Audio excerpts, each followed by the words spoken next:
You could say the Citroen C4 has always been a dedicated follower of fashion. Back when the original C4 was released in 2004, the conventional family hatchback was all the rage, and so that was the form the C4 took. Hatchbacks were still on trend in 2010 when the second generation C4 was released, and again, form followed fashion. By the time this third generation car popped up in 2021, however, the public's affection for hatchbacks had cooled and SUVs had become the new must-have accessory. One extensive makeover later, and the latest C4 is a bit of a showstopper of a crossover.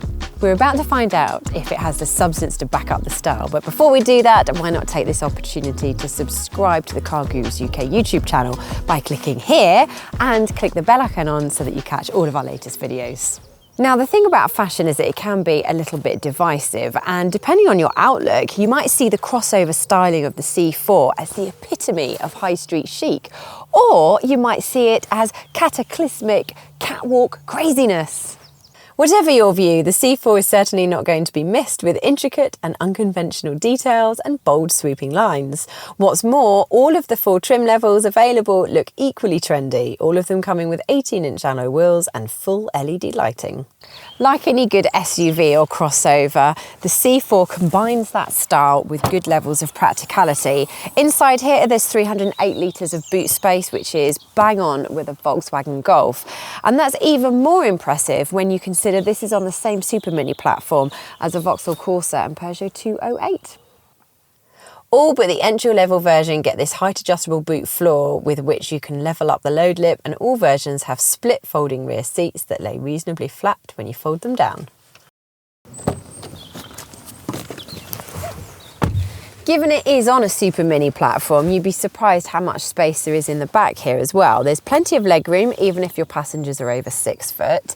And there's also a lot of headroom, despite this sloping roofline. I'm only 5'4.5".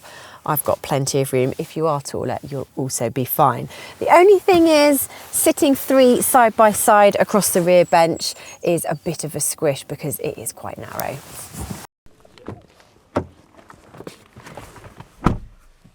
Get up front, and the first thing that strikes you is that it is nowhere near as glamorous in here as the outside of the car suggests. The design is fairly conventional, the colour scheme is conservative, and while the materials feel reasonably solid, they don't feel particularly posh.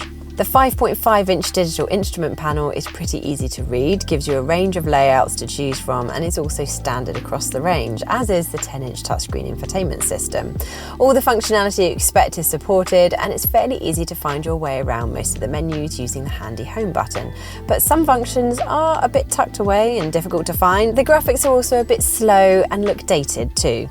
That's not where the entertainment gimmicks stop either. If conversation dries up at the front of the cabin, then all C4s have got this handy drawer to keep your tablet in. You then shut that one and open this one, and you have a handy mount to clip your holder onto, giving your passenger a screen to look at.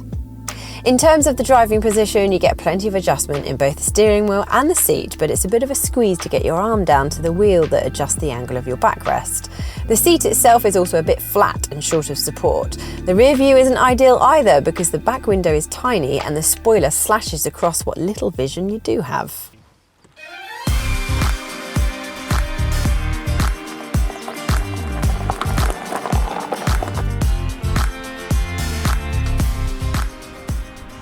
There are 5 engines in the C4 range. There's 3 petrols. They have a 1.2 litre 3-cylinder setup with 99, 129 or 153 horsepower. And there are 2 1.5 litre diesels which come in 109 horsepower or 129 horsepower. And they all come with either a 6-speed manual or an 8-speed automatic. And if you go for the electric one, that has 136 horsepower and a theoretical range of 219 miles. The one we have in this car is the mid-ranking petrol with the manual gearbox, and we reckon this is the version that will suit the majority of buyers. Part of that is because it makes the C4 reasonably affordable to buy, yet still returns an official average fuel economy of up to 54 miles per gallon. The other reason is that it's impressively peppy. Not particularly fast, granted, but it feels responsive from low revs right through to the mid-range, so you never really feel the need to work it really hard to its limits. That's just as well, because it starts to sound pretty vocal when you do. It also sounds grumbly at idle and gives off a fair amount of vibration the rest of the time.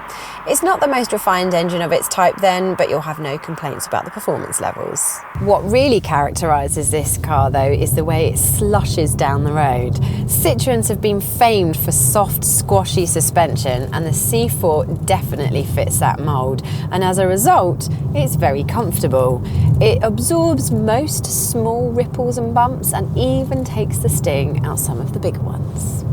There are some downsides of this approach though. The bouncy suspension means you can feel the nose of the car diving and lifting as you operate the brakes and throttle respectively, making you feel more like you're riding a bucking bronco than driving a car.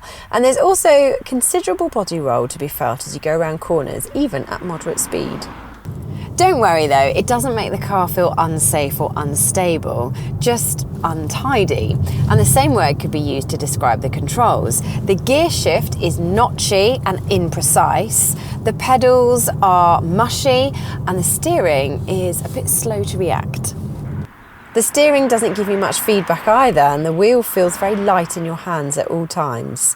That's great when you're parking, but less confidence inspiring when you're going faster. The whole reason crossovers and SUVs are so popular is because they combine style and practicality so effectively.